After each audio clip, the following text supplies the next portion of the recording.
Évangile de Jésus-Christ selon saint Luc. Jésus vint à Nazareth où il avait grandi. Comme il en avait l'habitude, il entra dans la synagogue le jour du sabbat et il se leva pour faire la lecture. On lui présenta le livre du prophète Isaïe. Il ouvrit le livre et trouva le passage où il est écrit « L'Esprit du Seigneur est sur moi parce que le Seigneur m'a consacré par l'onction. Il m'a envoyé porter la bonne nouvelle aux pauvres, annoncer aux prisonniers qu'ils sont libres et aux aveugles qu'ils verront la lumière, apporter aux opprimés la libération, annoncer une année de bienfaits accordée par le Seigneur. » Jésus referma le livre, le rendit aux servants et s'assit. Tous dans la synagogue avaient les yeux fixés sur lui. Alors il se mit à leur dire « Cette parole de l'Écriture que vous venez d'entendre, c'est aujourd'hui qu'elle s'accomplit. » Tous lui rendaient témoignage, et ils s'étonnaient du message de grâce qui sortait de sa bouche. Ils se demandaient « N'est-ce pas là le fils de Joseph ?» Mais il leur dit « Sûrement vous allez me citer le dicton « Médecin, guéris-toi toi-même.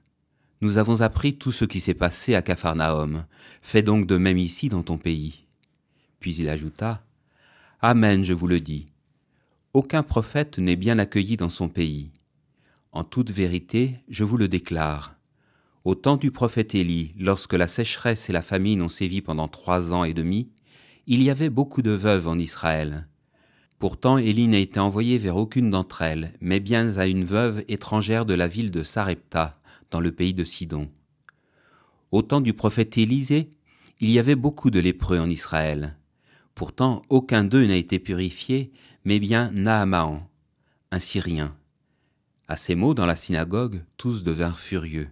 Ils se levèrent, poussèrent Jésus hors de la ville et le menèrent jusqu'à un escarpement de la colline où la ville est construite, pour le précipiter en bas. Mais lui, passant au milieu d'eux, allait son chemin. L'évangile de ce jour nous montre le retour de Jésus au pays natal. Il a l'habitude de se rendre à la synagogue pour célébrer le sabbat. Il retrouve pour l'office ses voisins, ses amis, ses copains d'enfance. Sa renommée le précède. On lui confie la seconde lecture tirée du prophète Isaïe. « L'Esprit du Seigneur est sur moi parce que le Seigneur m'a consacré par l'onction. » Nous imaginons facilement le silence qui a suivi cette proclamation. Ses compatriotes l'attendent de voir réaliser ce qu'il a fait ailleurs, et sa réputation rejaillira sur leur petit bourg. Eux aussi tireront bénéfice de cette renommée. Et la voix de Jésus retentit. Cette parole de l'Écriture que vous venez d'entendre, c'est aujourd'hui qu'elle s'accomplit.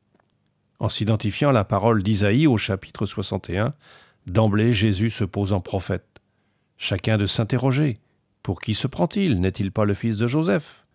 Et Jésus d'ajouter, aucun prophète n'est bien accueilli dans son pays. Consternation, fureur. Comme au temps de ces grands prophètes, on refuse de reconnaître en lui l'envoyé de Dieu. On veut l'exterminer. La mission commence mal à Nazareth. Ce récit nous ouvre 3 pistes de réflexion.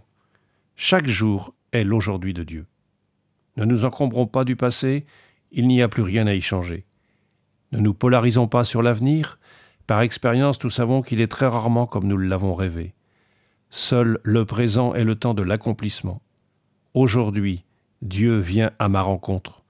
Il prononce pour moi une parole de vie, une parole d'amour, une parole de salut. Dieu nous rejoint dans l'aujourd'hui de nos vies quotidiennes. Il nous invite à la patience de la rencontre, lui qui est lent à la colère et plein d'amour, à la gratuité de nos relations, lui qui est don, à l'humilité du service, lui qui s'est fait serviteur, à la confiance aimante, lui plus attentif à ce que nous sommes qu'à notre passé. Aujourd'hui, Dieu nous donne un regard neuf. Il vient ouvrir nos yeux, notre cœur, pour voir avec ses yeux à lui, aimer avec son cœur à lui. Il vient renouveler en nous la puissance de son amour pour que nous ayons l'audace de repartir de l'avant dans la mission de baptiser qu'il nous a confiée. L'annoncer, en vivre, être témoin des merveilles que l'Esprit accomplit, rendre gloire à notre Père. Quel projet magnifique! À tous, bonne journée. L'évangile du jour était commenté par Guy Bréjon, diacre permanent du diocèse de Nantes.